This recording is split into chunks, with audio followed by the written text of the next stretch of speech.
Good afternoon. Welcome to your NACD and Meyer webinar, What is Compensation's Role in Value Creation, a part of the Compensation Series webinars. Today we're joined by three great presenters. First off, we have Marty Coyne. He's the Director of Rain Dance Technologies, RockTech, and CEO and Chairman of NACD New Jersey Chapter. We also are joined by Charles Elfin, Director of Health South Corp., Bob Evans Farms Incorporated, and the Director of the Weinberg Center for Corporate Governance. We're also joined by Dave Swinford, President and CEO of Meyer. Also, we actually have a new board vision out that features Charles and David. You can check it out in the console on the lower right-hand side. If you like, you can submit a question today to our experts. You can tweet live with NACD and Meyer, and you can download and access additional resources. The presentation and the slides will be available at promeyer.com, and they are available within the console. Remember that your viewing of today's webinar allows you to receive one NACD credit for your participation. Your credit can be applied to your NACD fellowship program. And also remember, next week you can download the slides at nacdonline.org or promeyer.com. I'm going to go ahead and turn it over to Marty. Good afternoon, everybody. And recently, NACD published the Blue Ribbon Commission report on the role of the board in long-term value creation. It's available to all the members if you go on the website. If you haven't downloaded it, I really suggest you download it, look at it, and in Appendix G, there's more information on today's topic. This BRC discussed multiple areas where the board can influence and add value to the companies. And in many areas, like having the right CEO and management team, or establishing a good process for strategy development, allocation of resources, establishing the right risk culture, board composition. But one of the most important topics that the delegates discussed during the creation of this report was around the role of short and long-term compensation plans and metrics in creating value. Now, I think we all know that compensation is a very powerful tool to focus and reward performance. But we all need to understand and be very, very cognizant of the fact that if done correctly, compensation programs can create a lot of value and also, as importantly, create significant competitive advantage.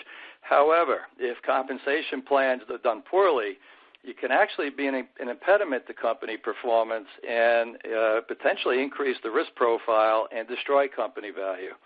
So we're very fortunate today to have with us Dave and Charles, who were delegates to this commission in preparing the report, and will share their experience in four areas. One is around the role of the Compensation Committee. The second topic we'll talk about is how we should think about attracting, retaining, and rewarding the best talent. Then we'll talk about how do we achieve and align strategy-based compensation plans. And finally, we'll try to give you some ideas you can take back to your boardroom immediately so you can implement some of the things that you've heard today. So why don't we kick this off and turn to Charles and talk about the role of the Compensation Committee. Charles, could you share your perspectives on this topic? Sure. The Compensation Committee is really designed, obviously it's a subcommittee of the full board comprised of, today under Dodd-Frank and other regulatory structures, fully independent directors, much like the audit committee members are. It's to be advised by independent compensation consultants. It is to be advised by shareholders in a say-on-pay vote, whether it's annually, biannually, triannually, or whatever one is allowed to under the law. And it starts with that important compositional and advisory element, but its role has traditionally been to design compensation such that good management can be attracted, retained, and rewarded. The idea is that it has to be a competitive package, that it's enough to keep someone there from moving somewhere else. You want to align the pay to the performance that the management team has provided the company, and you want to encourage them to plan on their successors and develop new talent to make succession easier.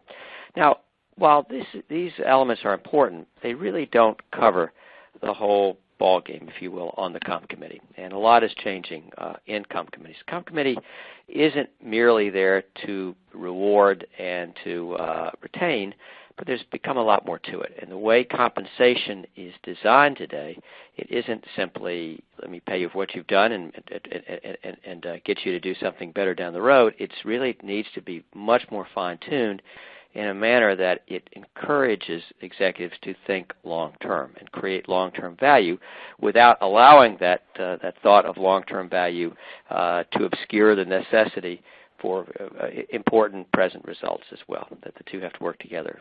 If someone says, well, I'm just for long-term value, but my results will be seen 30 years after I retire, that probably wasn't a very effective package or a very effective executive. The key is building long-term value into a plan that also takes into account present performance. But one thing that's changed, and I think it's going to be quite significant for compensation committees going forward, and it has to do with the notion of, a rather important notion, of this notion of attracting and retaining. Historically, the view has been for comp committees and whatnot that executives' talent needs to be attracted to a company and kept in place, the fear being that the talent will move to another company, move to a peer company. We call it the sort of the superstar effect of CEOs, that the superstar can be recruited by many teams, and if the team will pay more, then you've got to up your own pay to ensure that they stay. And some research that's come out of the Weinberg Center the last few years has suggested that may not necessarily be true, that executive talent does not necessarily leave. It usually stays, and the odds of the talent leaving to a peer company are pretty similar. Pretty small. The difficulty with peer companies, when you use that method to design compensation, you design someone's comp in reference to another business such that they will, with the idea that you need to pay them competitively with that other business so they'll not jump to that peer company. And that's created, a lot of folks have argued, a ratcheting up of pay where everyone is basically chasing everyone else and attempting to pay their executives at the median or higher. No one wants to pay below the median. And in that way, that because comp is externally based, it has ratcheted pay upward each year because everyone wants to go to the middle or higher. But it's based on this notion of the transferability of talent. And what the data seems to show is the talent isn't really movable, that executive talent is really more company-specific than we thought. And if that's the case, using external means to compensate is, frankly, drives up pay without real benefit to the organization. But there's a downside to it because it drives it up and drives a wedge between the pay of the CEO and everyone else's. And when that happens, and this is the pay ratio rule coming out, when that number becomes too big, you create real disincentive amongst your workforce. And so the danger of this sort of pay scheme based on this notion of transferability is that you create separation between the pay of the CEO and everyone else, and that ultimately creates bad feelings and a disincentive in the organization. So the view now has become that we need to focus internally, in other words, design the CEO's pay around the same metrics that we use internally. In other words, the same pay scheme or pay philosophy that determines the internal organization should determine the CEO's pay as well because he or she is part of that organization. And in doing so, when the ratio which is released doesn't look so good, at least you have a decent explanation as to how their pay fits into the organization's philosophy. And I think for a comp committee, to me, that's got to be the starting point. You have to look at pay not as something to keep someone from jumping to a peer company, because the odds are they most likely will not. Instead, you need to design a pay package that will obviously attract good talent, but have them motivated and reward them for their efforts. But the question is, what should their efforts produce? And the hope is long-term shareholder value, a plan that is on the short may encourage thinking that juices the results on the short, but ultimately is problematic long-term and maybe creates some problematic behavior. But I'm going to turn it over to Dave Swinford, who is much more expert than I at thinking about this approach vis-a-vis creating long-term value through the compensation committee's work. Thanks, Charles. I think that it's important to think in addition to some of the points Charles made, there's a lot of pressure on committees today to align pay with performance. And there's also an increasing really growing emphasis on the committee's work as it affects succession planning and management development. What I want to do here is to really focus on just an example to kind of set up thinking. Why don't we have the next slide run out? Set up your thinking on how we think about compensation program objectives and where we want to draw the emphasis in those programs. I think that all compensation thinking comes back to the firm's strategic plan at the end of the day. The company I'd like to share with you is a tech company. It's in a moderately aggressive, innovative sector of what you think of as the overall technology marketplaces. And they, a number of years ago, moved away from the conventional philosophy that the annual incentive plan is designed to drive the achievement of the annual business plan, primarily the annual budget, and they set what they consider to be enduring annual growth and margin targets. So these are targets that do not vary year to year, even if the budget is higher or lower because we're in better or worse economic times. They spent a lot of time doing historical analysis to determine what were the rates of growth in income and what were the margin targets that they needed to achieve to continue to grow stock price over time. So it all does anchor back to shareholder returns. But they said it's not enough to just match what the market is doing today. We always have to move ahead. We know some years are going to be better than others. We want to set our goals so that we're always on pace to achieving those long-term objectives. So they set their goals around an enduring level of growth and an enduring margin. They reward new product design and development, which is important for them, but they do have some advantage in that a number of their products have fairly long useful lives. So they're not scrambling every year to produce what would be in another industry the next iPhone. And these goals are rewarded through individual objectives that are evaluated by the CEO and the board. And they're tied into individual objectives for business unit heads, obviously for their technology head and certain others. They did change their goals at one point following the recession. Prior to the recession, they required a slightly higher rate of growth. Coming out of the recession, they very accurately predicted that we were in a prolonged period of lower economic growth than we were before we went into it. So they did lower their growth goals by about 20%. However, they also correspondingly increased their margin goals. So if you were an EVA fan and you went through and you calculated their economic value added, you would see that they're still on the same kind of pace. It's just coming less from growth and more from margin than it did in the past. I think that the way to think about this, what we move to the next slide. Dave, while we're moving to the next slide, let me just ask a question because it's come up from the audience, and I think it's critical. When we're talking about short-term and long-term, what are we talking about? Short-term, the next 12 months, long-term, 3 years, or how would you define those two terms? Yeah, I intentionally did not define them because I do kind of want them to blend together. I think of short-term from a compensation perspective is for most people the annual plan, and it's typically an annual bonus plan. And we tend to think of long-term as being 3 years or longer. 3 years because that's how many of us run our performance equity plans, our performance cycles in those plans. And of course, some people think of up to 10-year period because that's the traditional exercise period for a stock option. I would say, however, that most people don't think long enough when they think long-term from a compensation perspective. Because if you really want to think about, what is long-term, it's at least the course of a business cycle, and it probably is something approaching the life cycle of a typical investment. Actually, I shouldn't say life cycle of a typical investment. I should say the period of time from the initial planning of that investment to the point where it's actually producing incremental profit for you. What I'd like to do is to spend a minute on value drivers.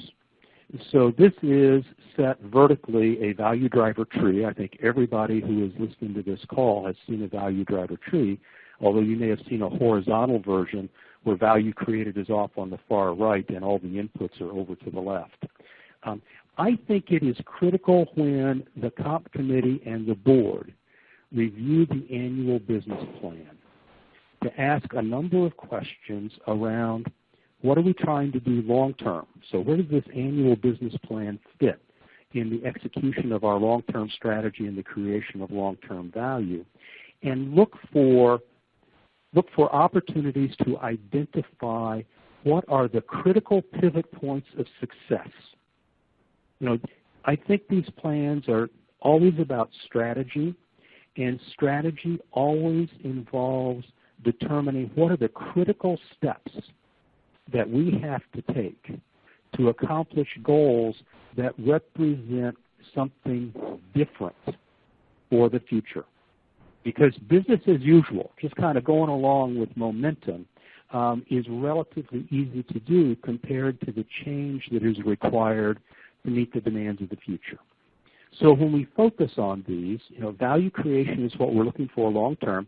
Ultimately, very ultimately, that's returned to shareholders, so it's dividends and stock price gains.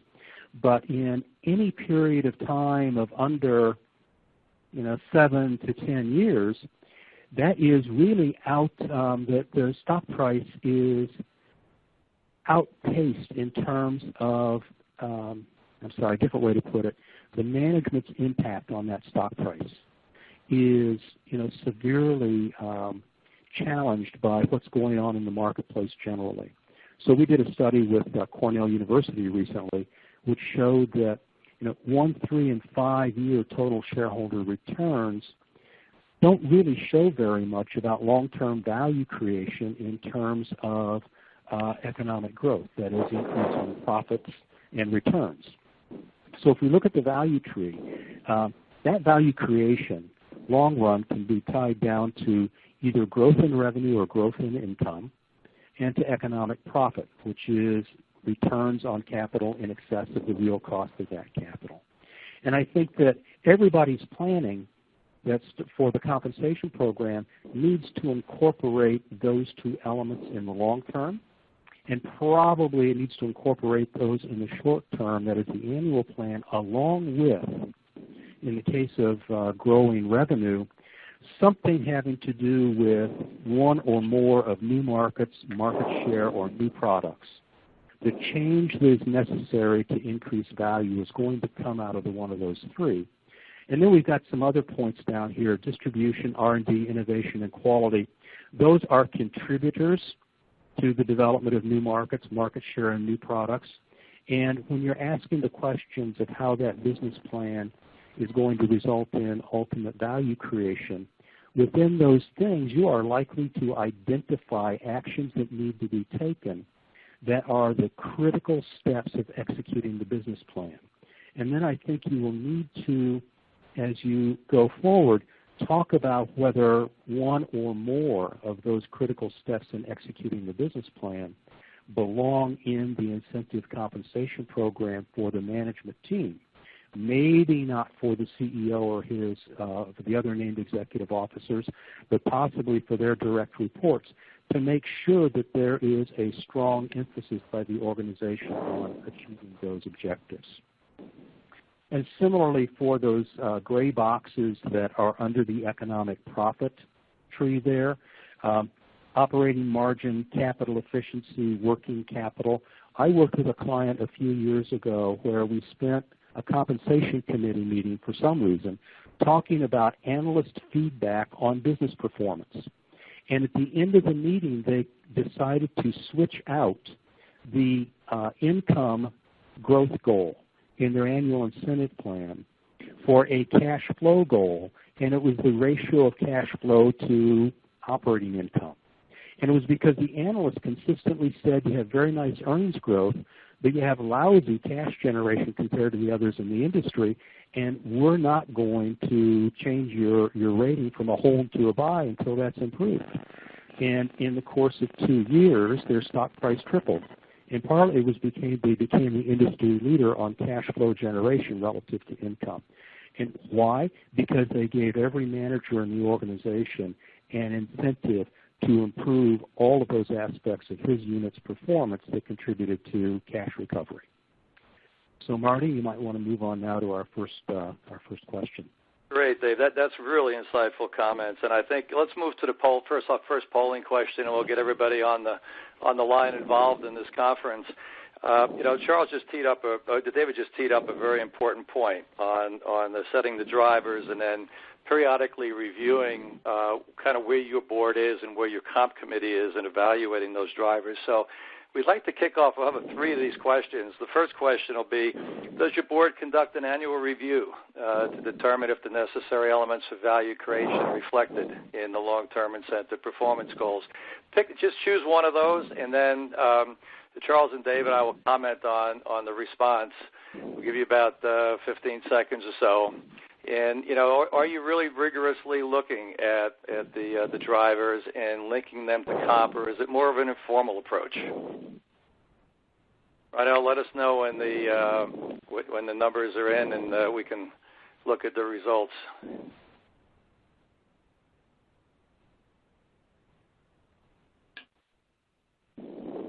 Okay, so we've got about half of you submitted, and it looks like, just to keep the discussion going, it looks like 50-50. It looks like about half of you on the phone have a more formal kind of assessment and discussion, and the other is some lack of some kind of discussion, some degree, but more informal and probably not a part of a formal discussion on compensation.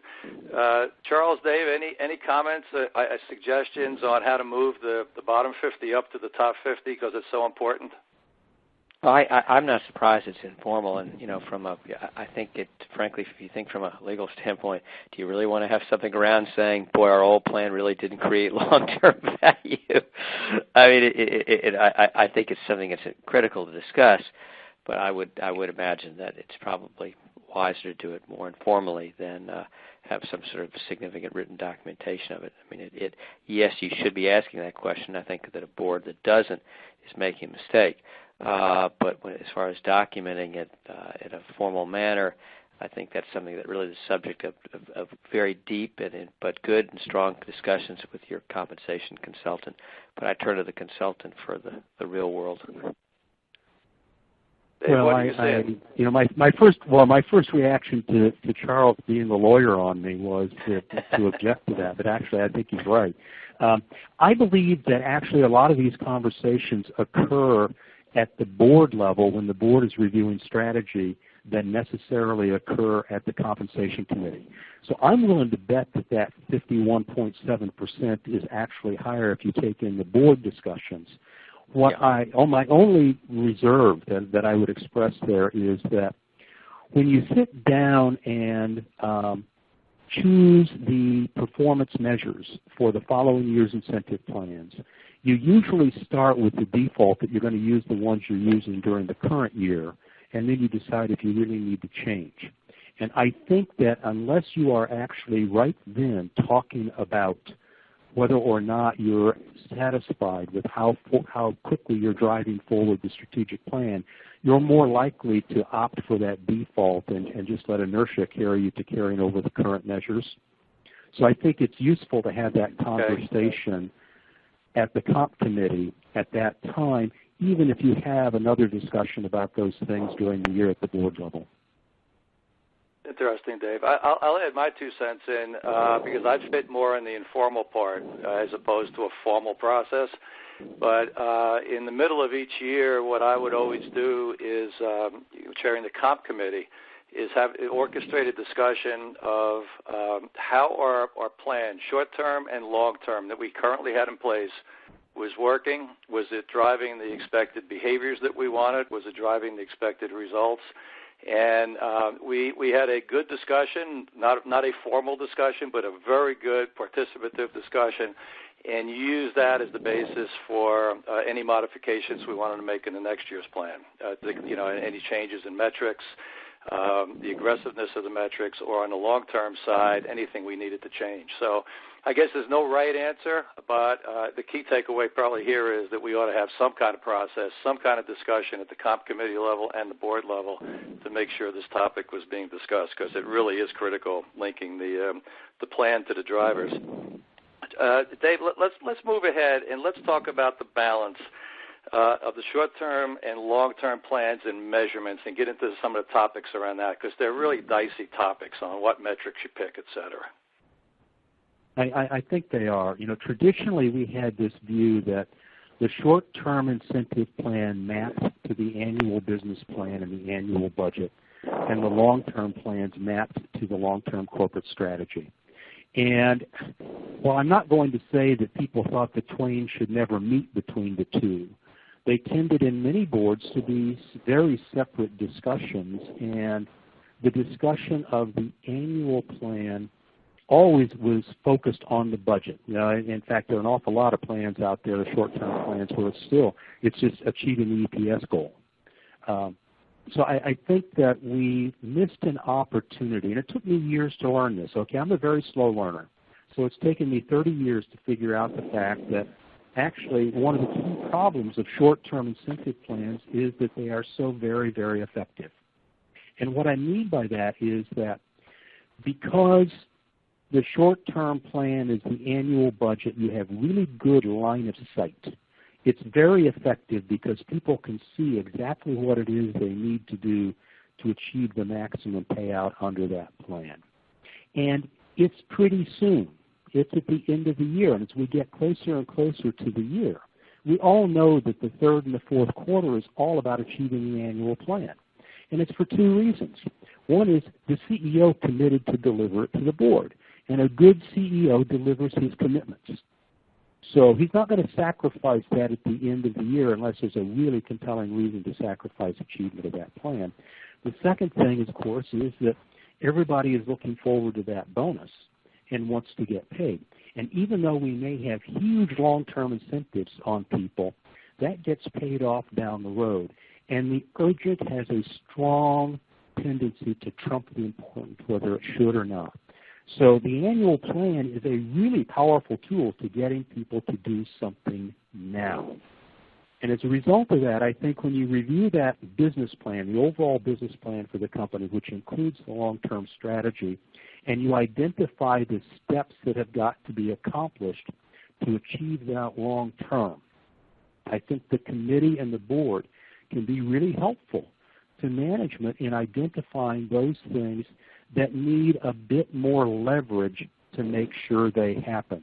And that's an opportunity to take shorter-term milestones for those long-term objectives and put them into the annual plan, whether you do it in individual objectives or you make it a company-wide goal, but build in something other than just achieving the current year financial goals. I think, frankly, that short-term plan can be a very powerful part of achieving those enduring levels of performance over time that result in value creation.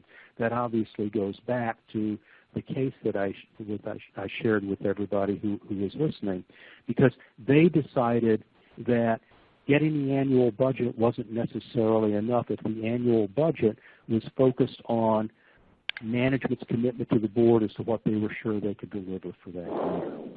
So I think that the Compensation Committee should really consider building an integrated incentive plan. We're going to express it as a short-term plan and a long-term plan, but if you look at them holistically, look at them together, and then you tie that into what kind of equity offering you're providing for the long term, you'll see how one flows from the other and one reinforces the other.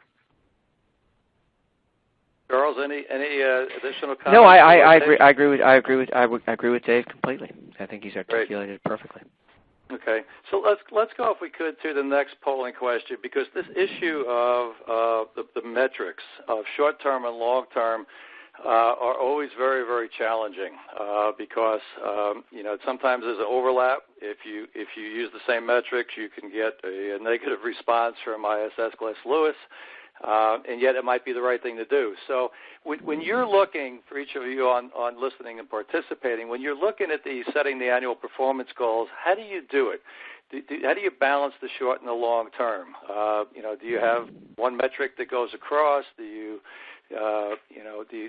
vary it from year to year? Where do you come down on this question? And we'll get some reaction from Charles and Dave. It looks like right now we've got about coming up on 50% of the people. It's pretty mixed. Sometimes there's one metric that goes across in a quarter of the responses. It can vary from year to year. There's always room for improvement, for sure. Charles, any response to this? And then I'll ask Dave for his comments on it also. I'm a little surprised, frankly, that more don't have the relationship between the short-term goal and a long-term milestone.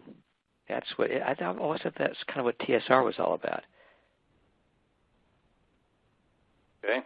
I think that I think the result is that we see here is foreseeable, because we've talked so convincingly for so long about separating short-term and long-term, and we've got this philosophy, and it's not an individual company philosophy, it seems to be a general market philosophy that management ought to get paid their annual bonus for achieving the plan, even if it's lousy performance because the economy is bad. And, frankly, companies that have strong cultures with strong management teams with long-term commitments, typically reinforced with considerable equity that isn't all vested yet, people understand that we're going to have tough times right now and we're not going to make as much money, but we're building things for the long term, and we're putting those things in place that are going to result in really strong profitability and value creation when the market recovers, so we'll get paid then. There's a little more patience in some of those companies.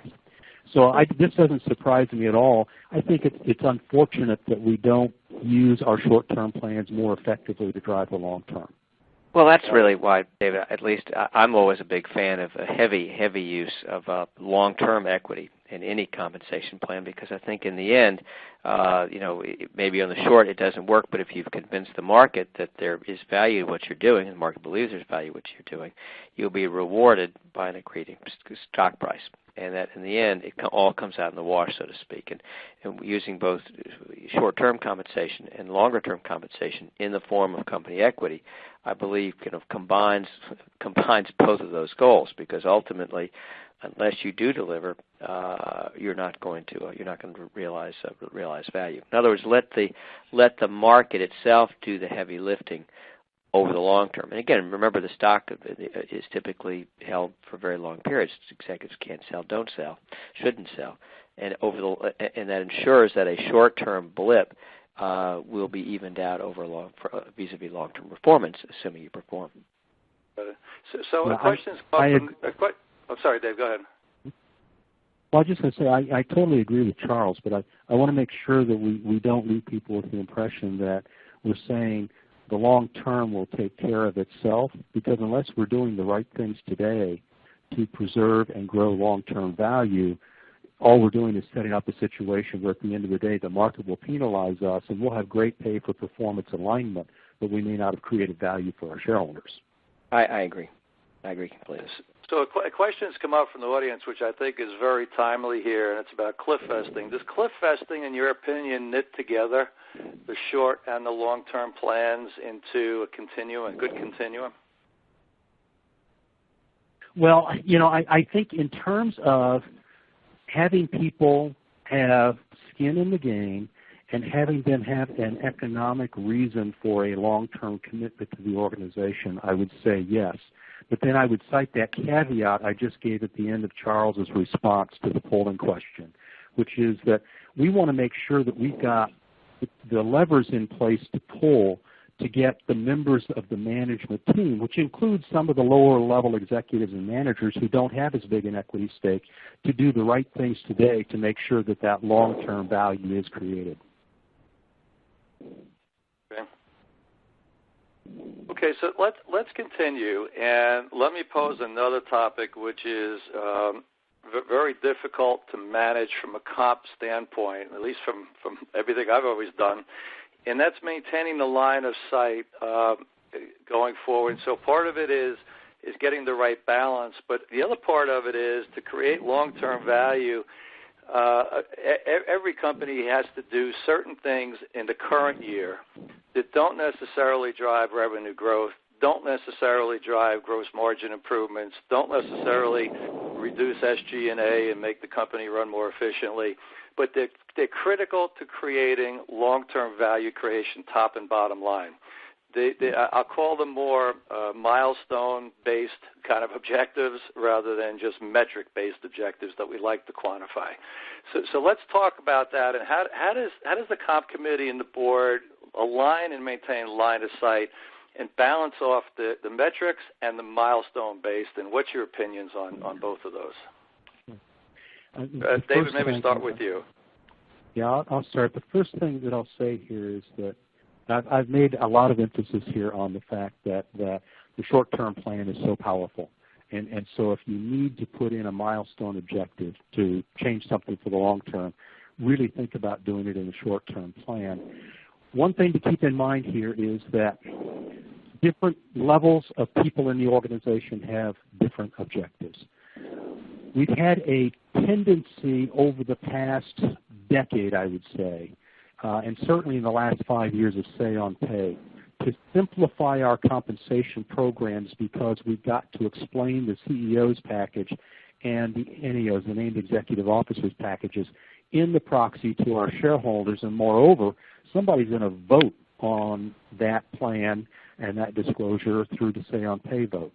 And as a result of kind of simplifying at the top, we've done a couple of things. One is we've moved to the summary measure. In the long term, that's relative total shareholder return. In the short term, it's been a single earnings goal in many companies. And that summary measure is a great after-the-fact test of whether or not there's been performance, but it doesn't tell the participant very much about what needs to be done. It's not so bad for the CEO and the NEO, but if we start to drive that down into the rest of the organization, we've created plans that have consequences, but they don't have any information. They don't have very good line of sight.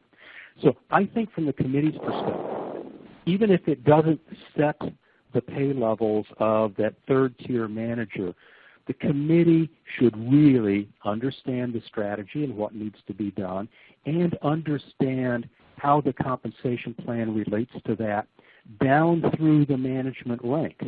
It doesn't mean approving everybody's individual measure, but it means making sure that the measures that you're using at the top are parsed out to their appropriate component parts as you work your way down through the organization, because it is the committee's obligation on the part of the board to create value for shareholders over time.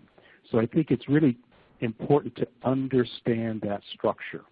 I made the comment about TSR being a summary measure, and earlier in the call I mentioned the work that we've done with Cornell, which can be found either at our website or at Cornell University's Institute for Compensation Studies website. And it basically shows that if you as a company put in relative total shareholder return as a performance measure, whether long-term or short-term, most people do it long-term plans, over a 1, 3, or 5-year period, there is no difference in your performance versus the companies that didn't, whether you're looking at growth in income or revenue, whether you're looking at returns on invested capital, or whether you're looking at TSR itself. So putting in our TSR might meet what you think are the preferences of your shareholders. When we talk to real shareholders, they don't care whether or not you use TSR. They want to know what it is that's going to drive strategically the achievement of more shareholder value. So, people think the TSR is desired by shareholders because ISS and Glass and Lewis use it as a test of pay for performance alignment. But they're not looking for it, and it doesn't give you any value in your incentive plan because it doesn't change your performance relative to those who don't do it. So what's important is understand that structure of line of sight. Great. Charles, any well, you know, it's funny, in the admissions business, there's the old joke, the thicker the file, the thicker the candidate. And I think the same thing applies to compensation, in that the more complex the plan becomes, both for the understanding of the committee and the understanding of the line officers who are beneficiaries or lack thereof of the plan, it destroys the whole point of the incentives of the plan. And I've always believed you keep it as absolutely simple as possible, within the confines, obviously, of your goals, because the more difficult it is for the comp committee to understand it, certainly those who are living under it will find it even more difficult, if you will. And I go back to what I had said originally. I'm very big on simplicity in these things, and I really would much rather rely on straight salary, cash, a bonus of sorts, but real reliance on letting long-term stock ownership do the heavy lifting. And a plan that ultimately simply results in significant holdings of the employees, to me, that's the simplest way to measure your success or lack thereof in an organization itself. Now, I agree that individual employees might work quite hard in the market. The stock price can be punished. We've seen that in multiple industries. On the other hand, I think of the long haul, it always comes out in the wash. And if someone's hard work, if you will, or success, is rewarded through, let's say, a greater equity distribution, to me, that's the ultimate way to handle it. But again, I defer to the expert. That's good. Well, I mean, clearly, Charles and I don't have exactly the same perspective on this, because I would have the committee examine the engineering of the compensation plan relative to the business strategy, if you will. But one thing I would really agree with Charles on, which is for each participant in the plan should have an incentive structure that he or she readily understands. So from the individual's perspective, it should be clean, and it should really communicate what the priorities are. And it may be that the committee is faced with looking at 30 people who have slightly different goals, and that looks complex. But if you put yourself in the shoes of each participant, is the plan clearly telling the participant what is important to the long-term success of the company? And then you reinforce that with equity ownership and growth in position and things like that for success, and I think you have a winning formula. Great, okay. So, Varnell, put up the next polling question, if you could, and let's talk about TSR. It's always a hot topic, and kind of rank where you and your board are at with TSR and using it. While you're doing that, David and Charles, I just want to follow up on your comments. One of the things I've found is that simplicity and relative consistency are critical. Simplicity from the standpoint that if the plan can't be explained to management, the CEO and the right people, and then further on down the line, if you can't explain it clearly and simply, it just doesn't make any sense to people, and they potentially devalue it. And if you keep changing it every year, you drive the organization crazy. You keep bouncing people back and forth between different objectives. So just adding into your perspective, those are the two things that I've found over time. While I was talking, let's see where we're at here with the response to the question. And it's pretty mixed. Now, one of the issues here, maybe we could tee up, because it's a question that came in from our audience, is we got the rating agencies that are pushing TSR, and it's so important. It's got to be written up in the CDNA. You ought to be running that because value to your shareholders is the most important thing reflected in stock price. And yet it might not be the best thing to do because of multiple reasons. So how does a board and a comp committee deal with that pressure of the rating agencies versus the right thing to do?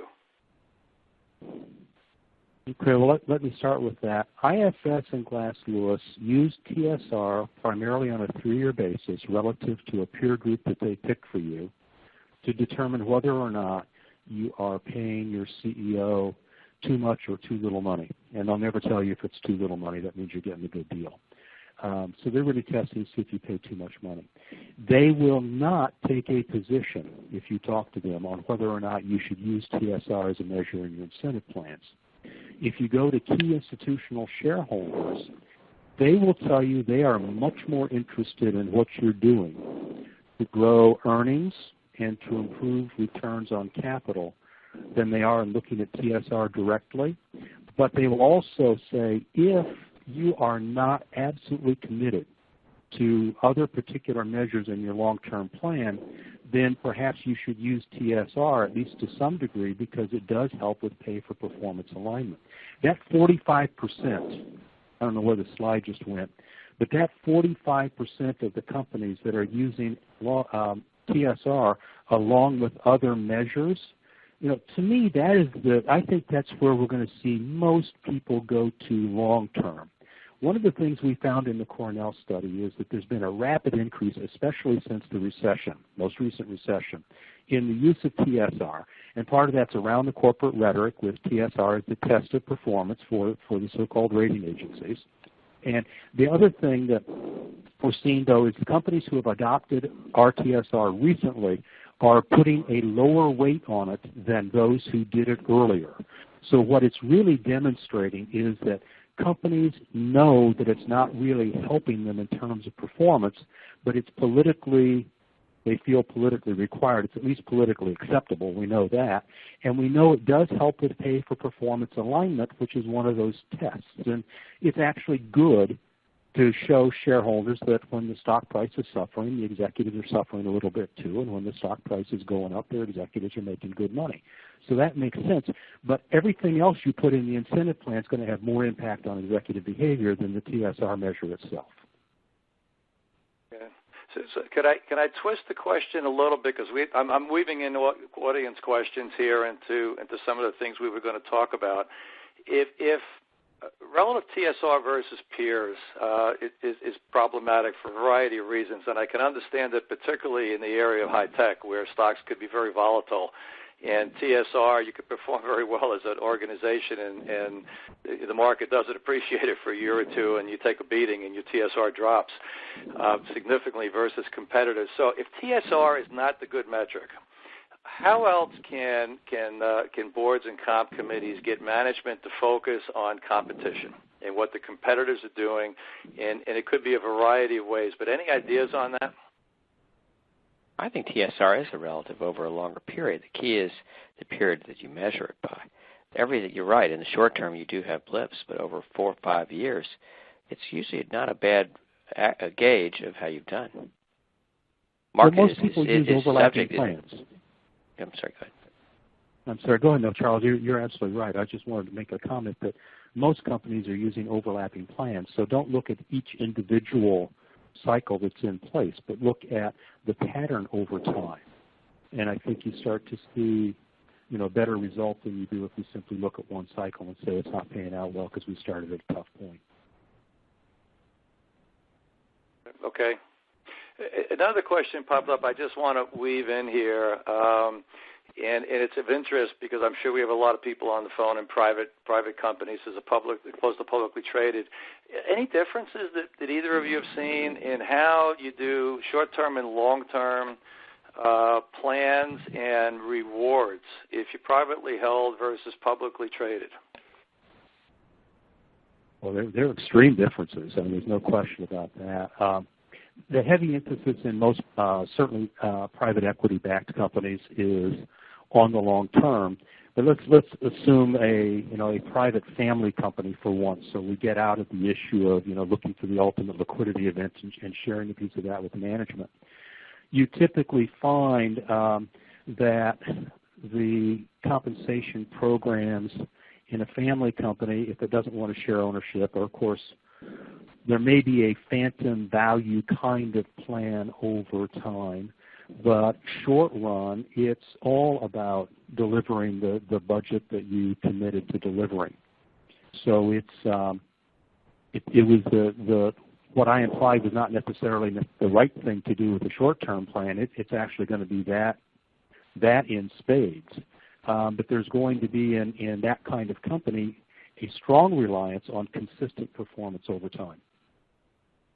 Predictable results is really the name of the game for many of those kinds of organizations.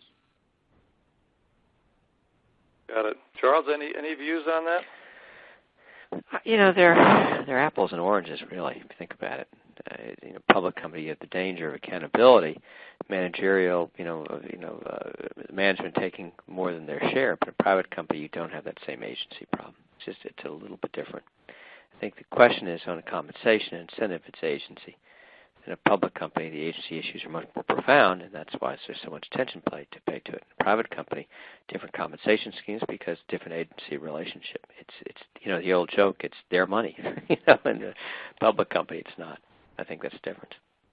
I've always found it very interestingly the way decisions are made around the boardroom table when the owners are there versus when they're not in a publicly traded company. It's always amazed me. We've got about 10 minutes left or so. Maybe we can run. I'll go to the next slide. And David, talk about some takeaways here, and then Charles will get your views.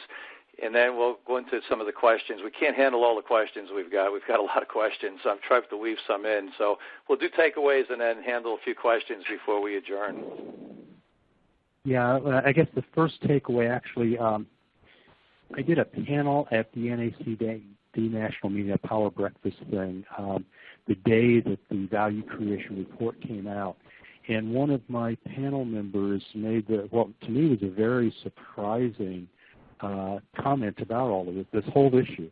He said the first thing to do is make sure that the board is comfortable that there is a real strategy in place and knows what specific things have to happen to achieve that strategy. His view was that a lot of what we end up doing around compensation is that we're not tying it back to clear objectives because the objectives are unclear. So I guess my first thing is make sure there is a strategy that is going to create value and know what it is that's actually going to result in that value creation being successful. And then the second thing is back to my pitch of suggesting that we think about putting some emphasis in the short-term plan on doing those things that are necessary to achieve the long-term goals. Great. Charles? I think my takeaway is, I think similar to Dave's, but I think also I want to again emphasize the rethinking of how we do compensation broadly, that attracting and retaining has always been based on the fear that someone could be retaining them so that they don't go to a peer organization.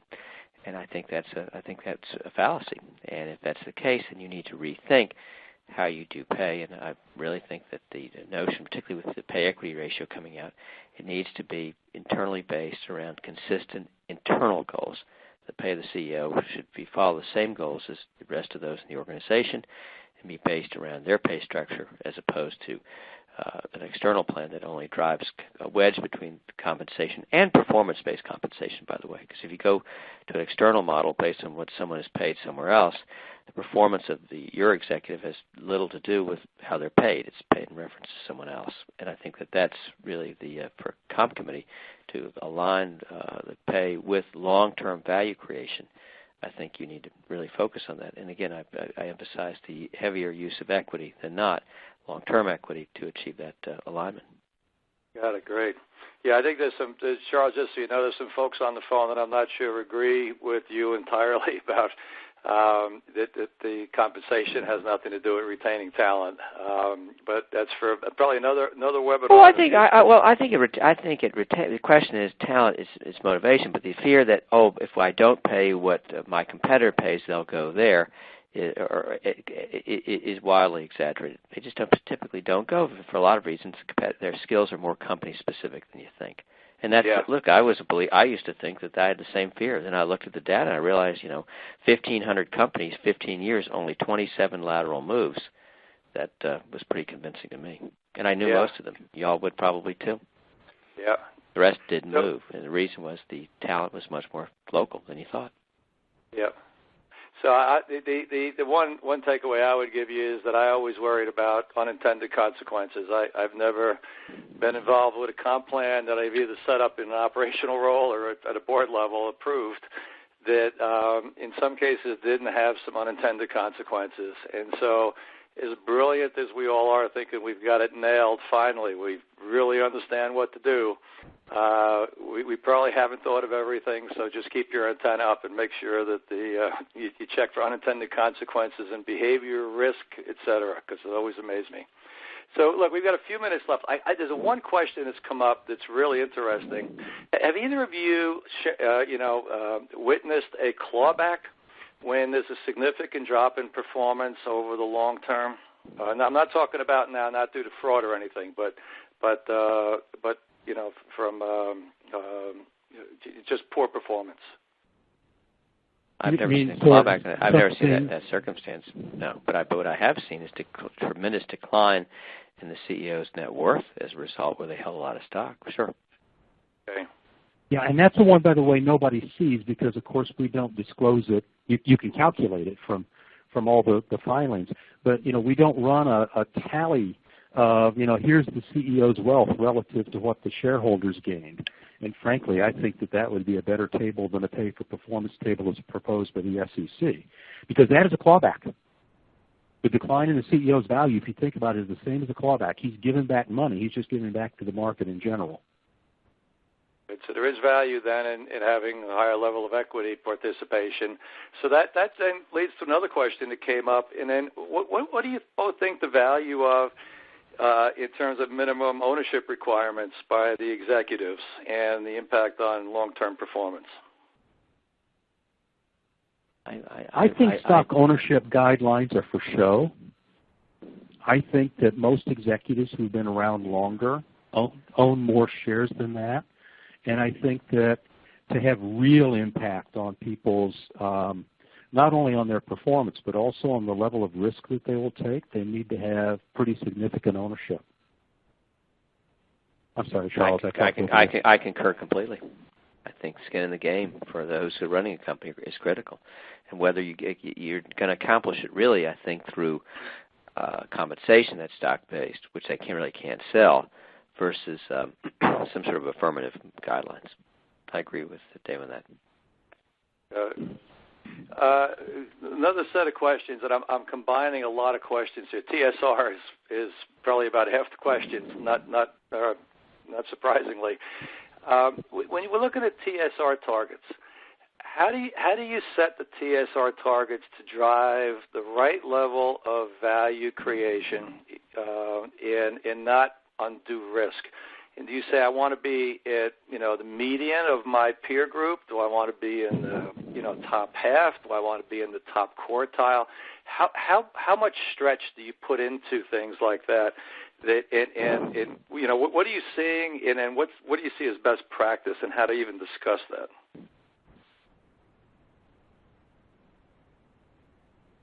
Wow, it is a tough question.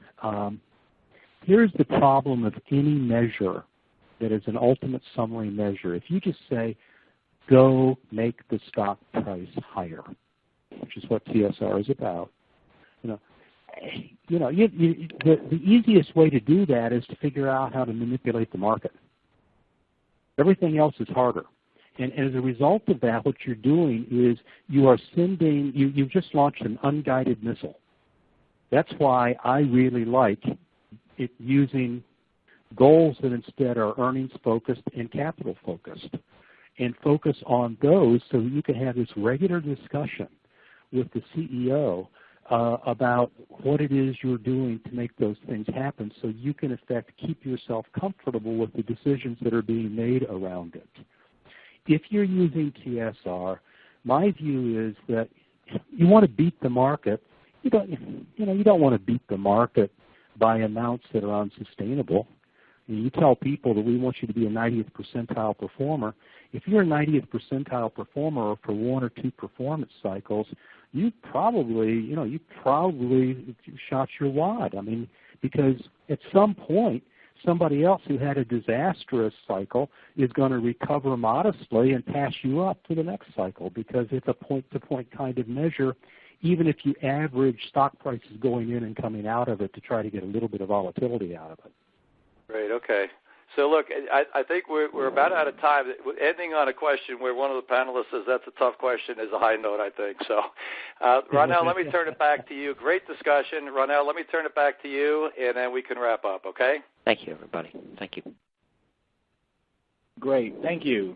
So remember, if you're in an NACD fellowship, your viewing of this program will allow you 1 NACD credit, and you can contact Megan Metzbauer at the information on the screen to find out more about our NACD fellowships, and you can visit us online.